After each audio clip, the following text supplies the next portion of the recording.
আসসালামু আলাইকুম dear viewers. Israeli আগ্রাসনে ইরানের ক্ষমতা দখলের ষড়যন্ত্র, শেখ হাসিনার দশা রেজা পাহলভি। ইহুদি রাষ্ট্র ইসরায়েলের সাম্প্রতিক আগ্রাসনের সময় খামেনি সরকারকে উৎখাত করে ইরানের ক্ষমতা দখল করতে চাওয়া রেজা পাহলভির দশা এখন ফ্যাসিস্ট হাসিনার মতো। দেশটির বিরোধী গোষ্ঠীর মধ্যে যতটুকু জনসমর্থন ছিল তাও হারিয়েছেন দেশটির স্বঘোষিত এই যুবরাজ। এই ঘটনার পর ইহুদিদের দোসর হিসাবেও তাকে অভিহিত করেছেন অনেক ইরানিয়ান। সাম্প্রতিক আল জাজিরার এক প্রতিবেদনে উঠে এসেছে এই চিত্র।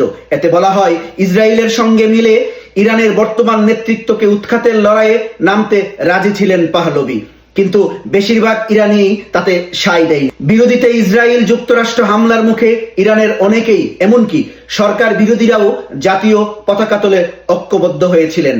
এটাকে পাহলভির গালে চক্রাঘাত হিসাবে দেখছেন অনেক বিশ্লেষক। প্রসঙ্গত, গত বছরের 5ই আগস্ট ছাত্র জনতার গণ অভ্যুত্থানে ভারতে পালিয়ে যান দিল্লি মদদে দীর্ঘ 15 বছর বাংলাদেশের ক্ষমতা কুক্ষিগত করে রাখা ফ্যাসিস্ট শেখ হাসিনা। জনরোষ থেকে বাঁচতে সেখানে পালিয়ে গেলেও বসে নেই তিনি। আগ্রাসী রাষ্ট্র ভারতের সহায়তায় ক্ষমতা দখল করতে নানা ষড়যন্ত্র করে চলেছেন দিল্লির এই সেবাদাসী।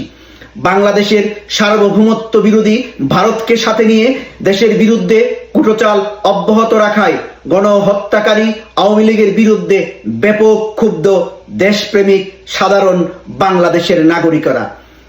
আল জাজিরার এই প্রতিবেদনে বলা হয়, ইরান ও ইসরায়েলের মধ্যে যুদ্ধবিরতি কার্যকর হওয়ার কয়েক ঘন্টা আগে 24শে জুন প্যারিসের টেলিভিশনে সাম্প্রতিক এক সংবাদ সম্মেলনে হাজির হন ইরানের শেষ শাহ মোহাম্মদ রেজা পাহলভির ছেলে রেজা পাহলভি। সংবাদ সম্মেলনে উপস্থিত হয়ে তিনি ওই সময় যুক্তরাষ্ট্রকে আহ্বান জানান, দেশটি যেন তেহরানের পারমাণবিক কর্মসূচি নিয়ে আবার কূটনীতিক আলোচনা শুরু করে ইসলামিক প্রজাতন্ত্রকে জীবনী শক্তি ফিরিয়ে না দেয়। ইরানের বর্তমান শাসন ব্যবস্থা ভেঙে পড়ার পথে দাবি করে রেজা পাহলভি বলেছিলেন, এটাই আমাদের বর্ণিল প্রাচীর ভাঙ্গার মুহূর্ত।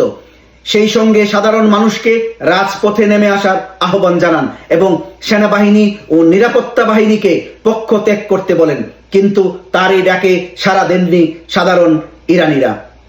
ফ্রান্সের প্যারিসে দেওয়া বক্তব্যে রেজা পাহলভি নিজেকে ইরানের সর্বোচ্চ নেতা আয়াতুল্লাহ আল খামেনি স্থলাভিষিক্ত হতে এবং দেশবাসীকে শান্তি ও গণতন্ত্রের পথে উত্তরণের পথে নেতৃত্ব দিতে প্রস্তুত থাকার কথা জানিয়েছিলেন। তিনি সম্ভবত বাস্তবতা বুঝতে ভুল করেছেন। ইরানি বিশেষজ্ঞ ত্রিত্রা পার্সি বলেন, ইরানে ইসরায়েলের ব্যাপক বোমাবর্ষণ করে 935 জনের বেশি মানুষকে মেরে ফেলার ঘটনায় পাহলভি নিন্দা তো জানাননি, এতে আরো কিছু না হলেও একসময় যে সামান্য সমর্থনটুকু পাহলভি কুড়িয়েছিলেন সাধারণ ইরানিদের, সেটুকুও কিন্তু তিনি নষ্ট করলেন।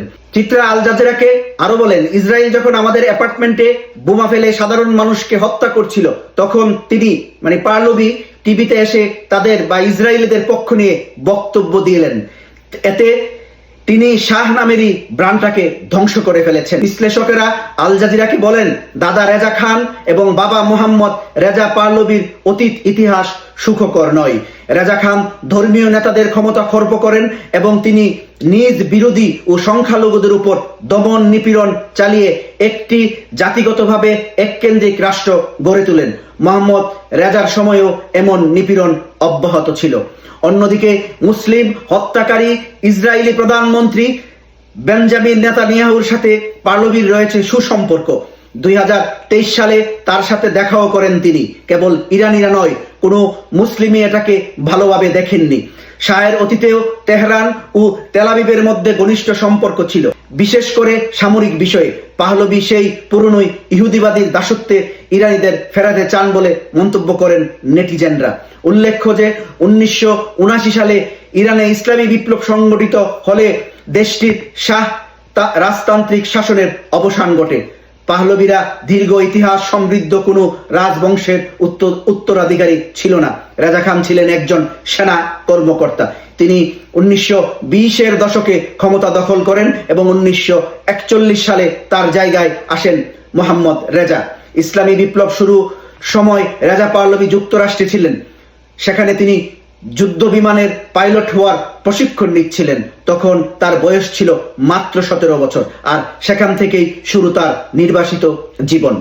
তবে নিজের দেশ ও ক্ষমতা ফেরার লক্ষ্য তার মধ্যে রয়ে গেছে সব সময়। এই বলে আজকের মতো এখানেই বিদায় নিচ্ছি। আমি Mohammad Bashir Ahmed, voice of MBA, London থেকে। ভালো থাকুন, সুস্থ থাকুন। আসসালামু আলাইকুম।